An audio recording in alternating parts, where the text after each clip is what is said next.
It is high time. Suicide is not the only solution. We require reforms in our law and we need to come together and fight. It's not only the men affected, there are women like me. Families are being destroyed. People are losing faith in their marriage. People need to come together, tell out their problems, and demand for reforms from our judiciary system. So my brother was married in 2019. It was an arranged marriage through a matrimonial website.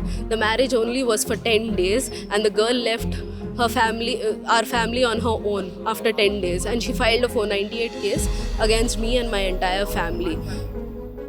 I was a student at that time studying in hostel in Gujarat, and yet a case has been filed against me also. 5 years later till today, the trial for the case has not even started yet because the petitioner does not submit evidences. The judge is either absent or is on training, and I have no justice.